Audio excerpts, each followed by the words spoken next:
હરણભાઈ, ચિત્તો તમારો શિકાર કરવા માંગે છે. મેં મારા કાનથી તેને કહેતા સાંભળ્યો છે.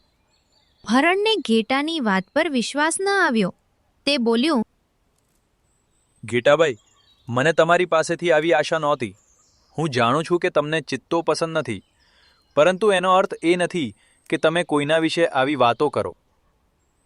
હરણભાઈ, હું તમારો સાચો મિત્ર છું. મારો વિશ્વાસ કરો. તમારો જીવ જોખમમાં છે. જો તમે મારી વાત નહીં માનો તો એ ચિત્તો તમને ખાઈ જશે. ઘેટાભાઈ, તે આપણી સાથે મિત્રતા કરવા આવ્યો હતો અને તમે તેને શિકારી કહી રહ્યા છો. હરણભાઈ, મારો વિશ્વાસ કરો. મેં તેને પોતાના કાનથી કહેતા સાંભળ્યો છે. મારે તમારી કોઈ વાત સાંભળવી નથી. તમે અહીંથી ચાલ્યા જાઓ. ઘેટું દુઃખી થઈને બોલ્યું, બરાબર, હું જાઉં છું. પરંતુ મારી વાત યાદ રાખજો. તમે ખૂબ જ મોટા જોખમમાં છો.